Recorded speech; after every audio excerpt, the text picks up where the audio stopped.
பெரியோர்களே, நண்பர்களே, முதலில் இக்குடியை ஒழிக்க வேண்டும். நான் இத்தேர்தலில் வெற்றி அடைந்தால் முதலில் இக்குடியைத்தான் ஒழிப்பேன். இந்த ஊருக்கு நேற்று வந்த பயணி நீடா குடி ஒழிக்க போற? நீ குடி ஒழிக்கிறதுக்குள்ள இப்பயே ஒண்ணு நான் ஒழிக்கிறேன். கொண்டாட மாட்டேன். நான் நேற்று மீட்டிங்ல பேசினதை உண்மையில தான் நினைச்சிட்டீங்க. இதெல்லாம் எலெக்ஷன் டாக்டிஸுங்க. ஐயோ, நான் பாமர ஜனங்களை ஏமாத்தி ஓட்ட பறிக்கல இந்த மாதிரி பேசினேன். என் கண்ணுக்கரையில வந்து குடிக்கிறது நல்லதுன்னு வந்து பிரச்சனை செய்தா என் மனுஷா ஓட்டெல்லாம் உனக்குத்தான்.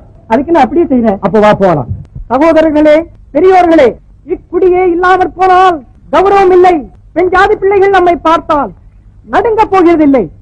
நாளெல்லாம் உழைத்து களைப்பு தீர்த்துக் கொள்ள கதை இல்லை. தாசிகள் வீட்டில் சரத்து தள்ளாம விளையாட்டுகள் இல்லை. இக்குடியை ஒழித்து விட்டால் கொலையேதி, களவேதி, போலீசுக்கு கேஸ் ஏதி, பேப்பர்களுக்கு நியூஸ் ஏதி, வக்கீல்களுக்கு ஃபீஸ் ஏதி. இவ்வளவு மகிமை உடைய குடியை ஒழிக்காமல் நாம் எல்லோரும் குடிக்க வேண்டும்.